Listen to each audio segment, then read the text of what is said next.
Good evening, everybody. I have to say, when I heard notice that I had received this reward, I was actually in a safe house.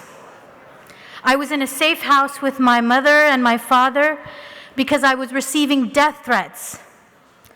Death threats and rape threats and all other forms of bigotry that I can't even mention, simply for the fact that I was breaking the silence about caste at Google.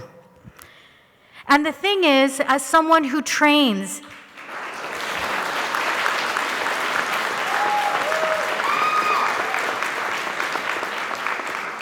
and the thing is, to break the silence about caste is actually the only way that we can heal from the wound of caste as South Asians.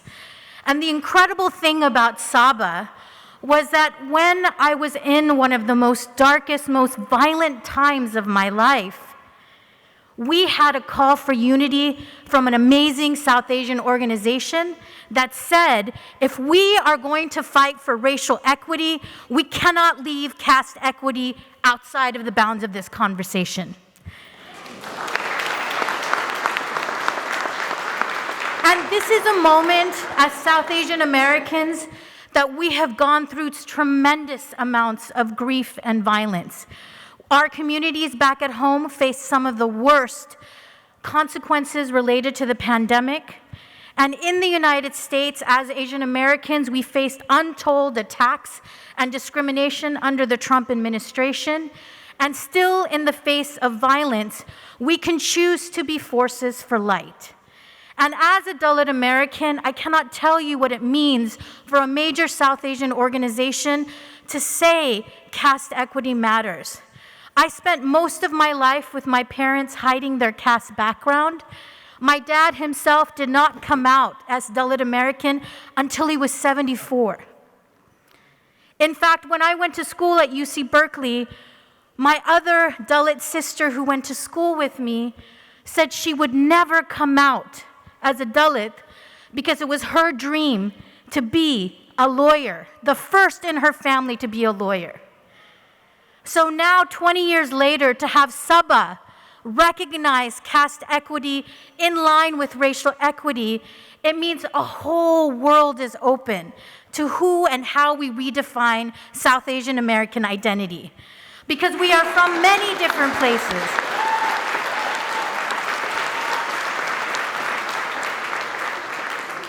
Because we are from many different countries of origin. We are also from many different religions. And within the South Asian racial category, we may have been racialized under white supremacy, but we have tremendous intergenerational trauma that we have not really reckoned with.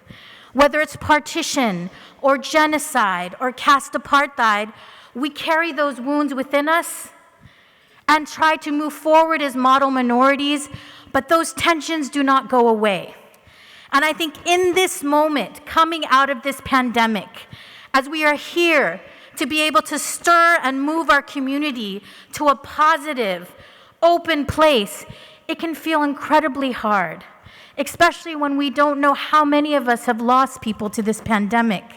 And yet this award and this moment, even at that time that I was in that safe house, even though there was a small amount of bigots that wanted to hold us back from progress, hundreds and thousands of people stood up for what was right. And I think this is the time that we can act in unity together. We do not have to be held behind with our wounds. We can actually heal from caste, heal from white supremacy, heal from the violence that has plagued our community, and set forth a new path towards a moral compass that moves our community to love, to empathy, and to compassion. So I just want to thank everyone here in SABA for standing with caste-oppressed Americans, because we too are South Asian. And I hope that while I might be the first Dalit American to be here speaking to this audience, I know I will not be the last.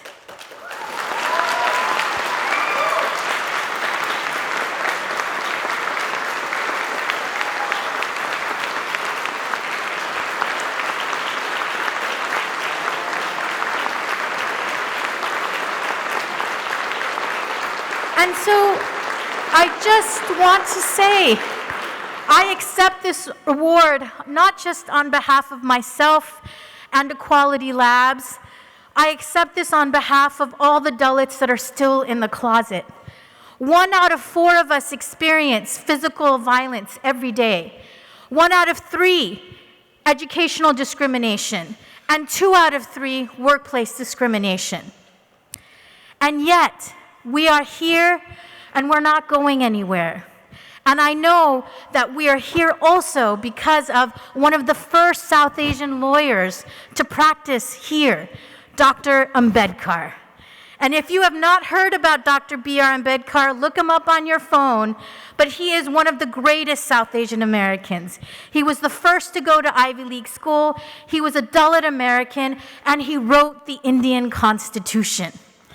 And in that first legal document written by a Dalit in South Asia, it laid the pathway for all South Asians to be free.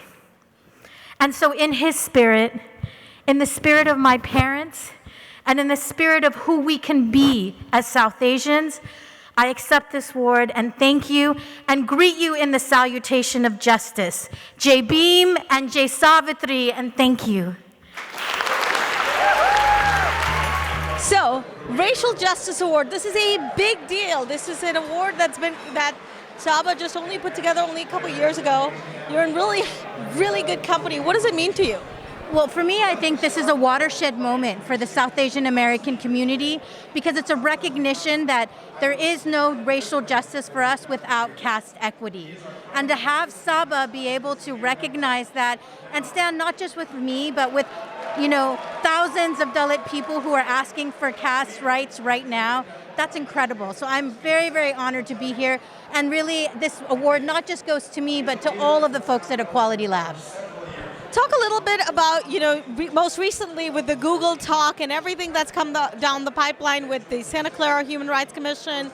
Equality Labs has, some would describe as a controversial relationship within the South Asian community.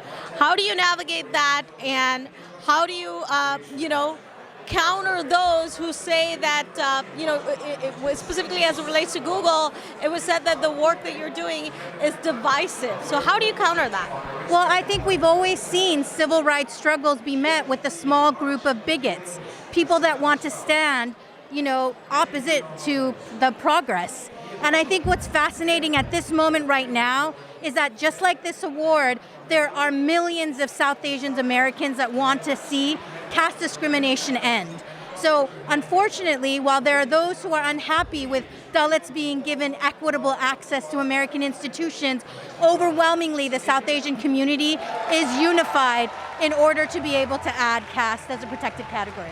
Why add caste as a separate protected category?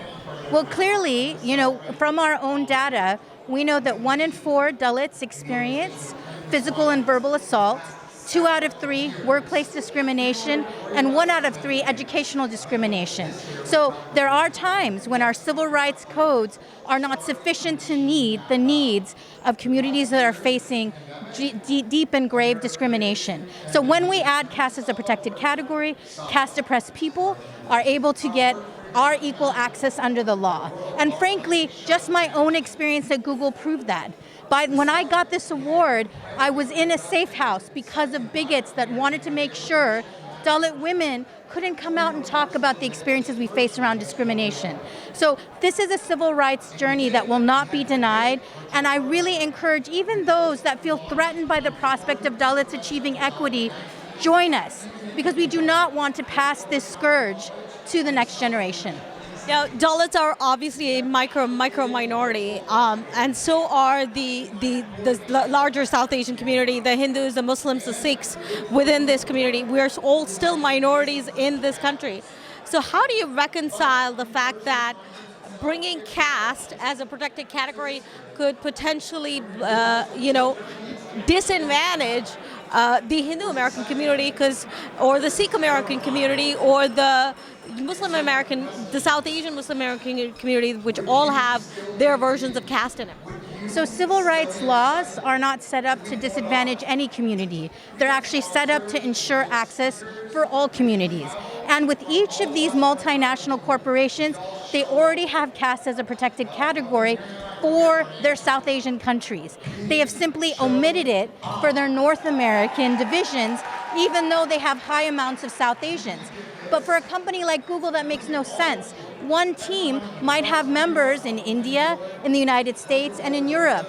So you should have one policy that addresses all of those communities, and we shouldn't have patchwork policies, because otherwise, the companies are failing their duty of care towards caste-oppressed communities and religious minorities. Fantastic. Well, congratulations on your award. Anything you can share with us with your acceptance speech? Well, I will say that for me, this award is like the first time that we're seeing SABA recognize caste-oppressed leaders, caste-oppressed organizations, and I hope it's not the last. So I win this for every Dalit American lawyer, every Dalit American child that is out there that sees that they cannot be out and living their life and fighting for their freedom. This is for them, this is for all of us, and it's a step forward for all of us in the South Asian American community.